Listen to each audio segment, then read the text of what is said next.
guys, welcome to the first introductory video to general accounting. This is going to go over the accounting equation.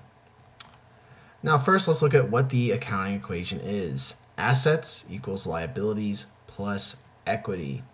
Now these are a lot of terms that you probably don't fully understand yet, but let's try to break it down for you. First, remember this is an equation, and like in all math equations, both sides have to be balanced. Next, let's look at what concepts this equation represents for a company. First, it shows what the company owns and what it owes. Now let's try to break it down a little further. First, assets. Now this is what the company owns or controls. These are expected to have future benefits, of course, as with all assets. Assets include accounts receivable. This is money that can be received at a future date. So like for instance, if you own a bank or if you own a car, if you're a car salesman and you sell a loan or you sell a car to somebody, obviously that person may not have all the money to pay you back right away. So they pay you back over time. So this would be an accounts receivable. This is money you receive over time. Next is cash. This is money you have on hand. This is an asset. Then there are supplies, equipment, land, buildings, etc.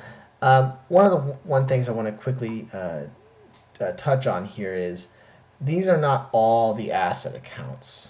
It really depends upon the company you work for. Like for instance, if you own a trucking company, you may have trucks that you are going to sell. You may have trucks that you are going to use to transport goods from one area to another. You may have trucks that you rent out. Suffice it to say, your trucking or your equipment tab is going to be a lot larger perhaps than your land tab, because maybe you don't need that much land to store all the trucks. Next is liabilities. This is your creditors' claims on your assets.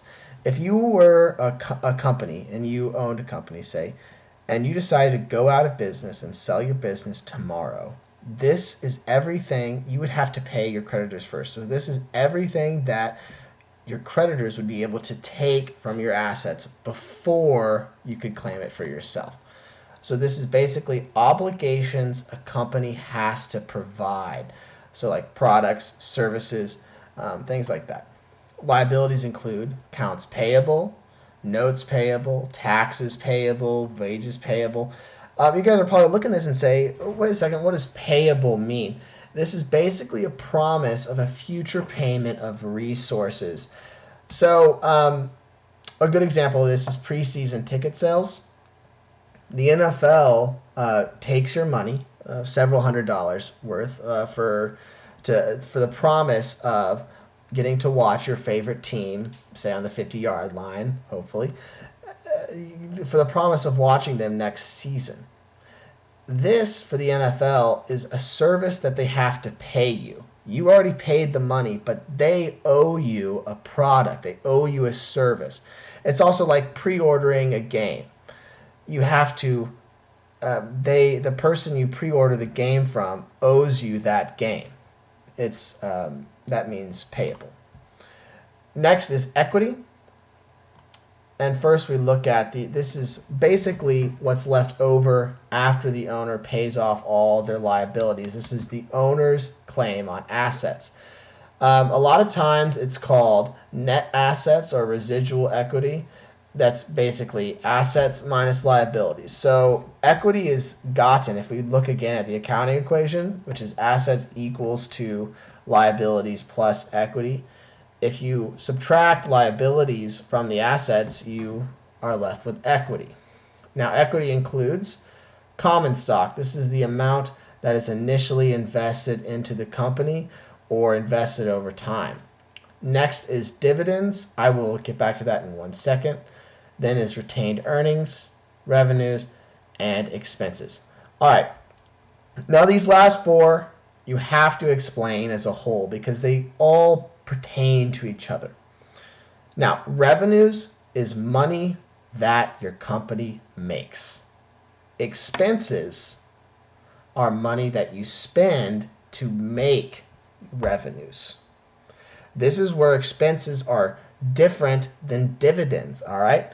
So dividends is money that you pay to the owners, you pay to yourself. Expenses are money that you pay to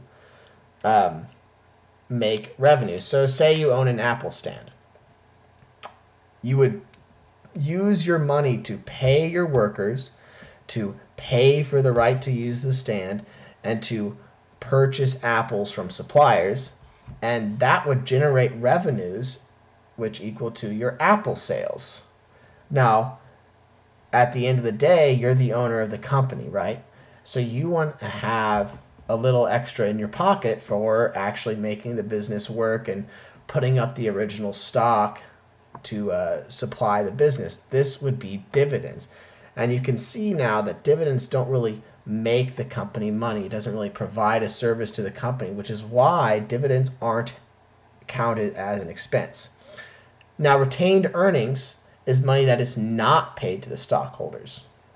And you get retained earnings by having your revenues minus your expenses minus your dividends.